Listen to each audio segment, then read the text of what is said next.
Ano pa po bang estasyon ang pupuntahan yan? Di walang iba kundi Net25. Yan lang naman po ang mga palapatol at talagang mga timawa ho doon sa mga magsasalitang mga DDS kontra ho sa gobyerno.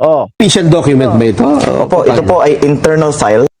Meron daw pong mga dokumentong hawak, ito pong si Lebiste, mga kababayan, na galing daw po kay Cabral. Mamaya, papakita ko sa inyo yung sagot po, mga bossing, kung paano napunta dyan sa kamay ni Lebiste. Official document ba ito?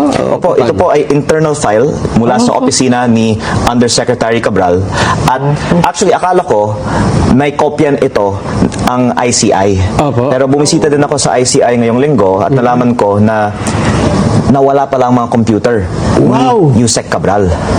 Totoo naman kaya yun? Kasi yung mga ibang salaysay nitong bata na ito, mga bossing, hindi ka panipaniwala po ano?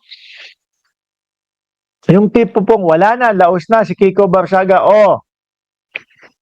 Pagkakataon mo na, Lebiste, ikaw naman. Kasi wala na. Ano na, yung career ni Barsaga hindi na pinapansin. Nung una ho kasi, di ba, si Barsaga, pinapansin pa ho yan, mga kababayan. Nung napansin ho, na ay, wala na pala. Nandiyan na si Addictus Rex. Shout out, boss. Nung napansin ho, na hindi naman pala totoo, yung pinaglalaban, di ba, nitong si Barsaga, tinalikuran na ho ng mga DDS. Di ba ito? Shout out sa dyan.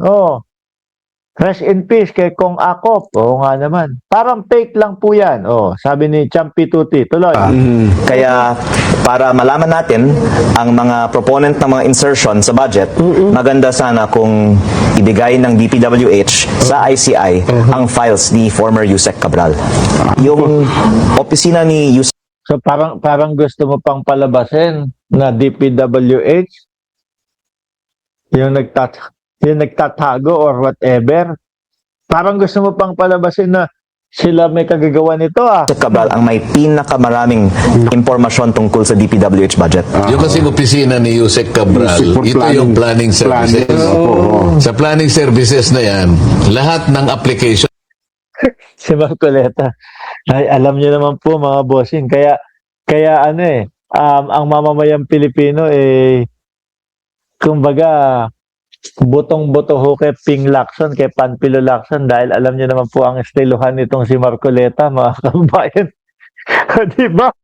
Yan, nung panahon, nung kanyang Blue Ribbon Committee, halata naman, iniiwas niya ang mga Duterte sa mga ganyang flood control. Di ba? Sa mga ghost project. hawak niya So meron siyang information management system, nandiyan yung PCMA, nandiyan yung MYPS, nandiyan yung Survey 123. Opo. Alam mo, lahat ng repository ng data nandun sa services na yun. Dali putulin na ho natin ito mga bossing. Bakit?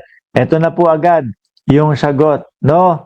Yung sagot agad sa kanila. Nako, mukhang inagaw, pinwersa, may pamumwersa pang tong si Lebiste. No? Mukhang inagaw, pinwersa, mga kababayan, para mapasa kamay niya yung mga dokumento galing po kay Yusek Cabral, mga bossing. Inagaw, talaga nagkasugat daw ho, mga kababayan. Eto.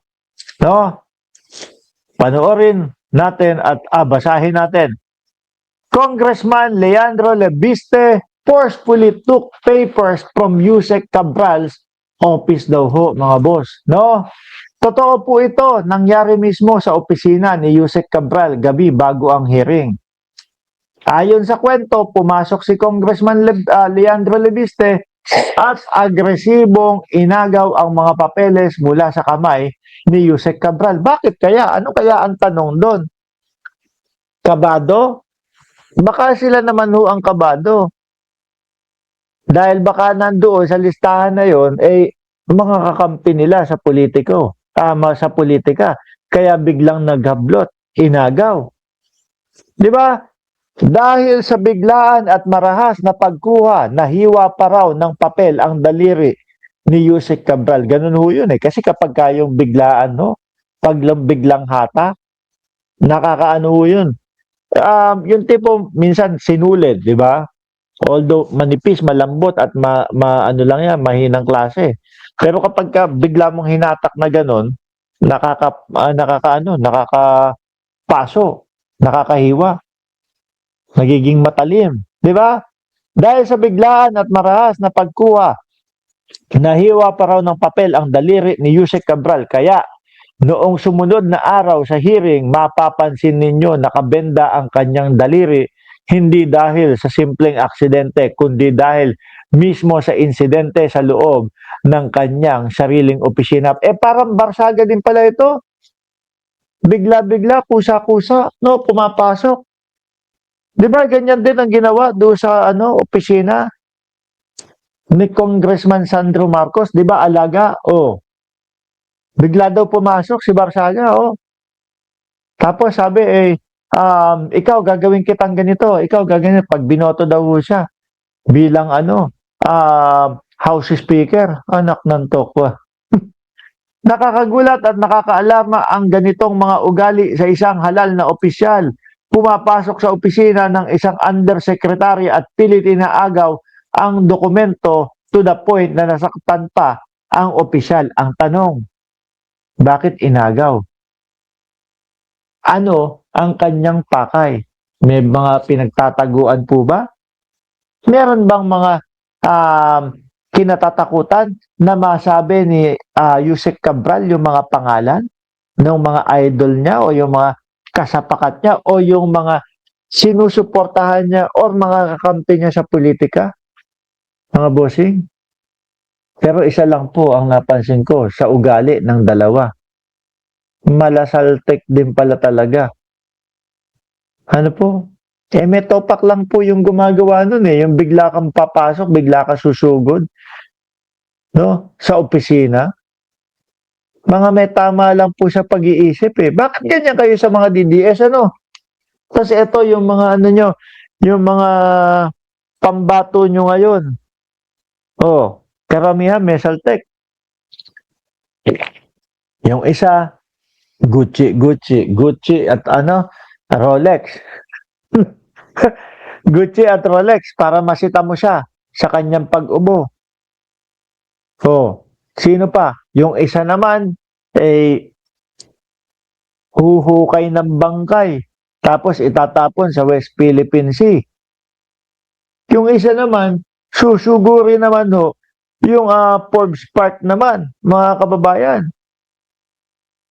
Tapos ito naman, sumusugod din sa opisina para manghablot, mangagaw ng dokumento ni Yusek Cabral. Baka tanong lang ho ito. Baka nung pagkaagaw ho ni Labiste at pinakita, inalam, ito yung mga pangalan. Nandyan, mga partner, kasama kayo dito, sa mga sasabihin na impormasyon o mga pinangalanan ni Yusek Cabral, baka yung mga kakampi niya po ang nagpasibak dyan. Ano po ba? Yung simpleng tulak ho doon sa gilid ho, mga kababayan, nung bangin, baka sila pa po ang gumawa yan. Tayo nagtatanong lang ho. Kasi meron silang mga ganyang pagkilos eh. Di ba? Meron silang mga ganyang gawain ho eh, na nabubuko ho, mga kababayan. Sabi ni Caroline Makino, mga barumbado at may tama sa ulo. May saltek. Di ba? Ayan, sira ang naratibo nila. Parang gustong magmagaling na parang merong mga na nakakarating sa akin, yung mga papeles, etc., etc. Ganun din naman pala ang ginawa nila. Style DDS lang din ho, mga bossing. Sabi ni Ma'am Neng Gigi, si Robin Padilla naman, magpapasunog para mga moy digong siya. Ewan ko na lang ho kung bakit po ganyan yung mga DDS, mga bossing. Siguro nasosobrahan na ho sa mga bring him home. Nasosobra na ho, mga kababayan, sa pagsingkot ng katol. Kaya ganyan na po. At siguro frustrated na po sila na maiuwi po nila yung tatay nilang karton, mga bossing. Tingnan mo, mag-iisang taon na. Sa Marso 11 ho, 1 taon na. At eto ho, yung unang Pasko nung kanilang tatay na magpapasko ho doon sa Oblo.